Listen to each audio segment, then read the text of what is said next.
off again, always on. It's our word of the day on this Tuesday of the 25th week in Ordinary Time.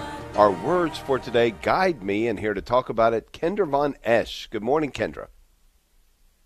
Good morning, gentlemen. How's your Tuesday going? So far, so good. Terrific. So far, comma, so good, comma. National Punctuation Day. Is that true, what's happening in that other town in your state? Oh, my God. Well, the issue with how many are there is true. I don't think about the eating of pets is true, but we'll see. Yeah. Mm-hmm. Oh, my gosh, that's just insane. Mm. Okay, well, by the way, I had to say that I totally thought of you, Dave, when I woke up this morning because I'm getting back to my 5 a.m. prayer. Yeah. I kind of fell off of it for a little bit, and I just thought I'd say that you were inspiring me back when you were picking up the 5 o'clock in the morning stuff. Isn't that coincidental? Because I think of it when I fall asleep. But the 5 a.m., it's interesting that you said that. I've fallen away from that, but felt great conviction that it was time to pick it back up. Now I take inspiration from you. So there we go. There you go. All right. So guide me. This is in the responsorial psalm today. Guide me, Lord, in the way of your command. But I think sometimes people don't necessarily know how to connect with God. We want him to guide us, but some of us don't know his voice in our life.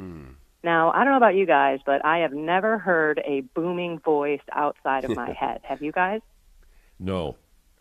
I have to honestly say one time I heard a voice and it was clear direction, but only once in my life, and I'm very thankful for it. That is awesome. And I know everyone hears God's voice differently. Some people, see him in the nature around us and his creation, and some people also hear through other people God trying to guide us. So it really is based in prayer. This is, again, why I'm getting back up at 5 a.m., because my prayer life was suffering. I wasn't sitting with God. I'm sorry, my puppy might be whining in the background. No, that was me. Puppies. That was me. Yeah. That's so cute. Okay, so I wasn't doing that, and I found myself not thinking of God throughout the day, and that is where you see him in other things. You read about him, or I shouldn't say you read about him, but you can read, you go online. If you pray for the Holy Spirit to put, what you need to see online, then you will see God speaking to you, or hear God speaking to you, or read God speaking to you. Of course, we always have the beautiful book, but I had so many decisions that I had to make that were big decisions. And if I didn't pray on them, then I was just doing my will, and I was guiding myself. So another suggestion is if you've got a big decision that you have some time to make, like you can spend 3 weeks in adoration, which is what I did, and I was praying and praying and praying for this job. And I just wanted to get out of the frying pan into the fire, right? My one company wasn't doing so great. And I decided I was going to, hopefully get this other job at Motorola. And it was a 3-month interview process. And I kept praying. My husband knew I was praying. And then 3 days before the answer of who would get the job, God spoke to me clearly. He said, in my head, he put the thought, this isn't right for you. And I was like, what? And then I received this beautiful peace.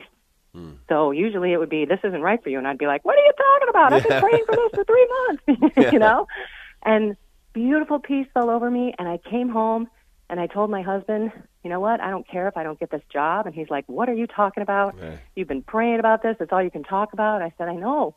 But God told me this isn't right for me. And then I had this total peace. And sure enough, I didn't get that job.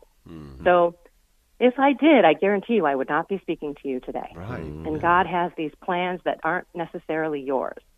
And then when you're in prayer and you're having a conversation with him in the morning before you start your day, I hope you all do that first. I know a lot of people that pray at night. I have some of my clients that do that, and I try to get them to pray in the morning, because then you can put everything that you heard in prayer in action.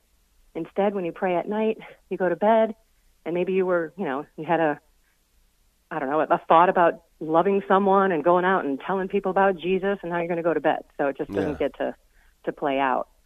And all you have to do is listen to the thoughts in your head, and that's where he will guide you. And, of course, we have to discern those spirits so we know that it's either us, God, or the evil one. And that takes time.